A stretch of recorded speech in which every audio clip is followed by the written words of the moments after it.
Welcome to the DCTV News at Noon program. I'm Kelsey Kiesling. And I'm Kendra Cook. Dolores County Broadcasting Network is the producer of DCTV with support from the Southwest TV Translator Association. If you have a news topic or event you'd like to see covered, give us a call. The studio number is 677-4119. Today's show runs Tuesday at noon and is uploaded to our YouTube channel and our DCTV News at Noon Facebook page to watch on demand. Today's October 2nd, 2018, and now the News at Noon. According to the Durango Herald, state and county law enforcement are searching for a man suspected of being involved in a hit-and-run crash Tuesday morning on U.S. Highway 160 east of Durango, officials said. The hit-and-run crash occurred around 7 a.m. Tuesday near milepost 97, about 3 miles west of Gem Village, said Colorado State Patrol Captain Adrian Driscoll.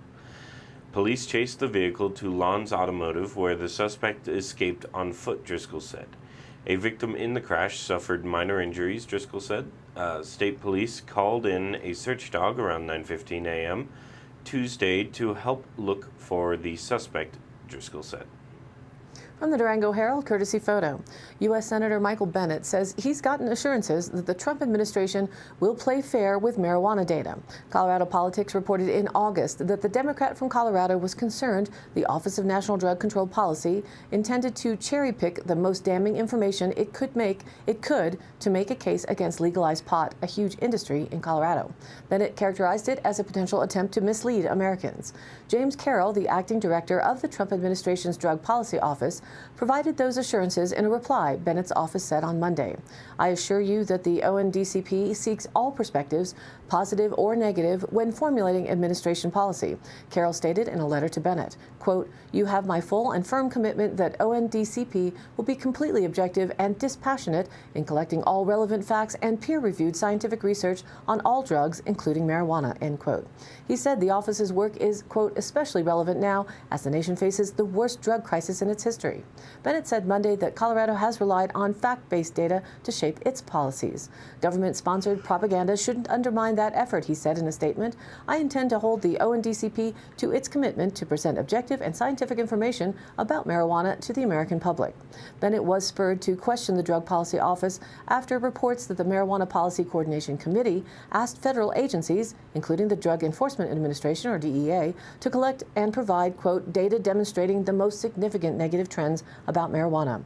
BuzzFeed obtained an official summary of a July 27th meeting between the White House and 9 departments that stated, quote, the prevailing marijuana narrative in the U.S. is partial, one-sided, and inaccurate, prompting the call for other information. So far, the Trump administration has kept its administrative hands off marijuana in states such as Colorado that have legalized and regulated it. In Colorado, Republicans have become staunch defenders of a regulated industry that coughs up more than $1 billion a year in taxes. Reported by the Cortez Journal, at least one ambulance and one fire truck responded to a call about a fallen student at Montezuma Cortez Middle School on Monday about 3:45 p.m.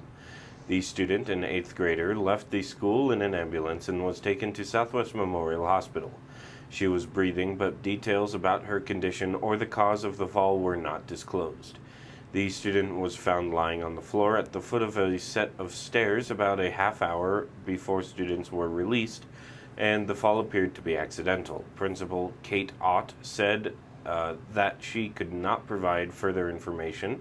Assistant Principal Drew Pearson, who responded to the fall, declined to comment, citing concerns about privacy. From the Durango Herald, photo Mary Shine, Durango Herald file. Encana Corporation announced Monday that it has reached an agreement to sell its San Juan Basin assets, located in northern New Mexico, for $480 million to Denver-based DJR Energy. DJR Energy currently operates 800 vertical oil wells, mostly in the south rim of the San Juan Basin in San Juan County, New Mexico. The basin's south rim is a recently exploited area for oil production, targeting the Mancos Shale Formation, said Jeff King, DJR Chief Financial Officer. The purchase of Encana assets will add 90 horizontal oil wells that use hydraulic fracturing to DJR's existing operation, King said. Horizontal wells that use fracking, he said, are much more productive than older vertical wells. Encana's assets in the San Juan Basin include about 182,000 net acres. In 2017, the assets delivered average production of about 5,400 barrels of oil equivalent per day. New wells that will be drilled in the San Juan Basin, King said, will all be horizontal wells that use fracking, which shoots water mixed mixed with chemicals deep underground to fracture rock formations to make oil wells more productive. DJR is a private exploration and production oil and natural gas company formed in April of 2017 by Dave Lehman, a former executive with ExxonMobil Corporation. King said DJR has 12 employees in its Denver headquarters and about 40 employees in the Aztec field office. DJR will likely add Encana's 9 employees operating in the San Juan Basin to its field staff, King said. The San Juan Basin is a natural gas and oil field that spans northern New Mexico and southwest Colorado. Discovered in the early 1920s, the San Juan Basin is one of the oldest producing areas in the U.S., but the field didn't flourish until the 1990s. Now there are more than 30,000 mostly natural gas wells in the basin. But production has waned since the mid-2000s, largely attributed to lower global natural gas prices from increased production. Natural gas is produced as a byproduct in oil wells that use hydraulic fracturing. Reported by the Cortez Journal, Hopi tribal officials are calling on the federal government to explore other options for the Navajo generating station near Page. 2 companies that were negotiating to take over a coal-fired power plant on the Arizona-Utah line ended the effort last week, saying the challenges were too great. The 2,250 megawatt plant could close at the end of 2019. That would be a huge blow to the economies of the Navajo and Hopi tribes. The Hopis rely on coal revenue for about 85% of their budget, and the Navajos 20%. Hopi Vice Chairman Clark Tanegongva says the U.S. government must either continue to buy power from the generating station or provide the tribe with support necessary to avoid an economic catastrophe. He's asking the government to act without delay. And now let's take a look at the weather. On the national weather map, you'll see that large section of red where rains are bringing potential flooding. Local rain totals of 6 inches are possible in the mountains of central Arizona as that system moves through. The other concern is for severe thunderstorms across Pennsylvania and pushing into New England. Scattered showers are possible over Florida, through the Midwest, and across back to California. And regionally, again, the remnants of Rosa are the dominating factor in our upcoming weather. So that flash flood watch is in effect this morning into Wednesday morning for southwest Colorado and southeast Utah. Moisture and precipitation from the remnants of Hurricane Rosa will move across the area, bringing widespread showers and embedded thunderstorms. Areas of heavy rain are possible, which will bring the potential for flash flooding, debris flows, and mud or rock slides, especially near burn scars from recent wildfires. Next up, a series of Pacific storms will move through the area, bringing rain and high mountain snowfall. The strongest of these storms is expected to affect western Colorado and eastern Utah Saturday through next Monday. So looking at our DCTV 5-day local forecast, today periods of showers are possible and a possible thunderstorm as well. Some of the storms could produce heavy rain. That flash flood warning is in effect through to Wednesday morning, high near 59 today, south winds 10 to 15 miles an hour. And as we almost all have been experiencing, a chance of precipitation is at 90%. Tonight, showers likely and possibly a thunderstorm before 4 a.m. Then scattered showers and thunderstorms after 4 a.m. Some of the storms could produce heavy rain again overnight, cloudy with a low around 52, south winds 5 to 10 miles an hour, and the chance of precipitation is at 70%. Moving into Wednesday, a 40% chance of showers and thunderstorms, mainly before noon. Some of the storms could produce, again, heavy rain, partly sunny with a high near 70. South-southwest winds around 10 miles an hour. Wednesday night, a 50% chance of showers and thunderstorms, mostly cloudy, with a low around 50, so getting a bit cooler for both the daytime temps and overnights. Into Thursday, another chance of showers and thunderstorms before 3 p.m., then a slight chance of showers, partly sunny with a high near 65. South-southwest winds 10 to 15 miles an hour with gusts as high as 25. The chance of precipitation on Thursday remains at 50%, and into Thursday night, mostly clear with a low around 45. Things may start to taper off into Friday, dropping down to 20% chance of showers after noon, mostly sunny with a high near 63. Friday night, a slight chance of showers and thunderstorms before midnight, partly cloudy with a low around 42. And Saturday, a slight chance of showers again, and then a chance of showers and thunderstorms afternoon, partly sunny with a high near 61. Saturday night, a chance of showers and thunderstorms, mostly cloudy with a low around 43. And Sunday, a chance of showers, mostly cloudy with a high near 56. Sunday night, a chance of showers, mostly cloudy, and a low around 39. And here at the DCTV weather station, we see 16 16/10 of an inch of rain yesterday on our recorded, with more adding up today for sure. Here's a gorgeous sunset photo courtesy of Rick Gersh as the clouds threatened yesterday without producing rain until the overnight. What amount of rain do you have? Show us your puddles. Email dcbnnews@gmail.com or post your weather photos to our Facebook group called Dove Creek Local Weather Photos. And now, back to the news. According to the Durango Herald, with a photo by Jerry McBride, the Animas River appears to have hit an all-time low. For the past week or so, the river in Durango has registered the lowest flows ever recorded at a water level gauge, which has been in operation for 107 years, located behind the Powerhouse Science Center, according to data maintained by the U.S. Geological Survey. Around September 26th, the Animas River dipped below 100 cubic feet per second, the measurement used for waterways. According to a review of the water level gauge's data, the Animas River has never dropped below 100 CFS. Robert Kimbrough with the USGS in Denver said although the gauge shows the Animas below 100 CFS, the information needs to be confirmed before it can be considered an official record. He did not have a timeline for when that would be finished. The USGS offices in Durango did not return phone calls Monday seeking comment. Greg Smith, a senior hydrologist for the Colorado River Basin Forecast Center, confirmed the Animas appears to have recorded its lowest flow. From the Journal, photo stock, Getty Image. The latest campaign finance reports show Colorado candidates, especially Democrats, are piling up cash as they head into the final weeks before the November 6th election. 18 state campaigns have now collected at least $100,000 in contributions, and 2 campaigns have collected well over $1 million, according to reports filed with the Colorado Secretary of State's office in mid-September. And one, that of Democratic U.S. Representative Jared Polis, who is running for governor, has further expanded its own 8-figure lead. Fundraising trends for the state's campaigns continued in September, much as they did in August, and political experts say total numbers are climbing higher than they expected. Alongside Polis, the vast majority of the high-dollar candidates are Democrats. Only 6 of the 23 biggest fundraisers are Republicans. Those dollar amounts and the trend of Democratic candidates raising more money than their Republican opponents are up from the August filings. In August, 10 candidates had more than $100,000. Another 2 were past the $1 million mark, while Polis was still comfortable with an 8-figure war chest, most of his own money. Of the top fundraising candidates at the time, only 4 were Republicans. Nearly 70% of statewide elections with both Republican and Democratic candidates have Democrats outraising their competitors, the data shows. Topping the fundraising list is Polis, who has collected $18,195,064, the filings show. Of that total, $17,945,486 came out of his own pockets.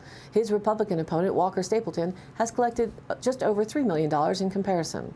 The other 7-figure candidate is Democratic Attorney General candidate Phil Weiser, who has collected $1,516,845, the filings show. George Broschler, the Republican candidate, has raised roughly a third of that at $555,463. The remaining high-dollar candidates include both candidates for Colorado's Treasurer and Secretary of State seats, 9 Senate and 4 House candidates. Democratic candidate for Secretary of State, Gina Griswold, tops that list with over $630,000, and Democratic candidate for House District 37, Tom Sullivan, is at the bottom with just $101,000. According to Duffy, most state-level candidates aren't buying expensive network television ads as much as they're buying local cable and radio spots and sending out mailers. Quote, "But how many pieces of mail can you send?" Duffy said. "At some point, the voters just get irritated by their mailbox being flooded by all these negative ads claiming that candidate A is terrible." Moving forward, Duffy said he expects the fundraising trends to continue. Democrats will continue fundraising to hold their financial leads, while Republicans will attempt to make up the difference. From the Durango Herald with a photo from the AP, San Juan Basin Public Health recommends keeping school-age children up to date on all vaccines. Childhood vaccines protect against serious but preventable life-threatening diseases. When children are not vaccinated, they are at increased risk of contracting and spreading diseases to others, including classmates and family members. Lack of insurance or the inability to pay should not be a barrier to getting children the vaccines they need to protect themselves and those around them.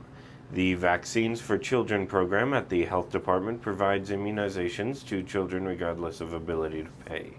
Children who are 0 to 18 years of age qualify if they are Medicaid eligible, Native American or Native Alaskan, lack health insurance, or are underinsured, meaning their health insurance does not cover the vaccine, or they have reached their vaccine cap. Children need certain vaccines to attend school. Children 4 to 6 years old are due for boosters of 4 vaccines: DTaP, which is diphtheria, tetanus, and pertussis, chickenpox, MMR, measles, mumps, and rubella, and polio. Children starting 6th grade are required to have Tdap and to attend schools, as well as other vaccines such as Menaswi and HPV when they are 11 to 12 years old. In addition, yearly flu vaccines are recommended for all children 6 months and older. From the Durango Herald report, Photo AP. Progress is being made in talks towards a set of agreements for cities, farmers, and tribes to share in Colorado River water cutbacks. That according to Arizona water officials. The Arizona Republic reports that the state water officials also want to join in a larger proposed deal to prevent Lake Mead from dropping even further. Arizona water managers have been leading a series of biweekly meetings since July to work out details of the proposed drought contingency plan. 2 officials leading the talks said they're optimistic about finalizing agreements within Arizona in November so the state legislature can sign off in January. The proposed 3-state plan would involve California, Arizona, and Nevada jointly taking less water out of Lake Mead to give the reservoir a boost. Based on Arizona's priority system of water rights, complying with the plan without an additional adjustment would cut off water for farmers who depend on deliveries from the Central Arizona Project. Tom Buskowski, director of the State Department of Water Resources, said the idea is to reach an agreement that more equitably spreads around the pain and the benefits of the drought contingency plan in Arizona. Central Arizona Project General Manager Ted Cook also said he's optimistic about finishing a deal during the next 2 months. Water levels at Lake Mead are near historic lows, and Federal Bureau of Reclamation Commissioner Brenda Berman has urged representatives of Arizona, California, and Nevada to finish up their negotiations on the drought contingency plan. Arizona officials have said the goal now isn't to prevent a shortage, which is looking likely in little more than a year from now, but rather to prevent even more severe shortages. Lake Mead is now just 38% full. Under the current rules, if the reservoir's water level reaches 1,075 feet above sea level at the end of any year, the federal government will declare a shortage and supplies to Arizona and Nevada will be cut back. Federal officials have said the region will narrowly escape a shortage in 2019, but that a shortage may be declared by 2020. And now for the Dolores County Sheriff's Roundup for the week of September 24th through the 30th. Received a report of a deer hit by Adobe milling. CDOT was advised. Report of animal neglect incident is being investigated. A resident reported a person on an ATV was trespassing on his property. An injured mountain biker was reported above Rico. The injured cyclist was airlifted to Mercy Medical Center in Durango. A report was made about dogs constantly barking in town. Animal control was notified. An individual requested a welfare check on a family member. That concludes today's roundup. Stay tuned for continued updates. And today's High Canyon Country happenings. Join local and park astronomers for the 3rd annual Star Party in Mesa Verde National Park. Enjoy the wonders of the night sky at the Moorfield Campground Amphitheater on this Saturday, October 6th from 7:30 to 9:30 p.m. Guest presenter for this stellar event will be Jennifer Frost, park ranger at Canyons of the Ancients National Monument. Highlights will include constellation identification, multicultural sky stories, and stunning telescope views of the early fall night sky. For all the details, go online to nps.gov/MEVE. And in Monticello, Utah, each Saturday this month, there is a farmers market and craft sale starting at 10 a.m. and running to 1 p.m. in Veterans Memorial Park. All businesses are welcome. If you want to get set up with a booth, it's $10 a week. Bring your produce, honey, baked goods, crafts, food truck, or other wares, and let your community know you are here and open for business. Contact Pam at 435-459-9789 for more information. And this week, they'll have Mission Discovery School at the market with the bouncy houses and children's games. Saturday, October 6th is also a date from 6 to 9 p.m. to see Kevin Frazier and Isaac Kimbrough coming out to the Mancus Brewing Company's annual celebration of their birthday. Little Brother is not one, not three, but a two-piece band from Southwest Colorado. Psycha Skank, Gypsy Blues, and rock and roll. They love making people move their feet and giving out some good vibes. All of these happenings are posted on our DCTV News at Noon Facebook page, along with the YouTube replays, weather, original stories, and local posts. To share your story or information, contact us by email, dcbnnews@gmail.com, or call the station at 677-4119. Thanks for tuning in. News at Noon airs at noon Monday through Thursday and then is available online on our YouTube channel and our DCTV News at Noon Facebook page on demand. Be sure to like us there on Facebook and join in on the news of our area, and of course, please share it with a friend. For Kendra Cook with DCTV and the News at Noon program out of Dove Creek, USA, I'm Kelsey Kiesling. Thanks for watching.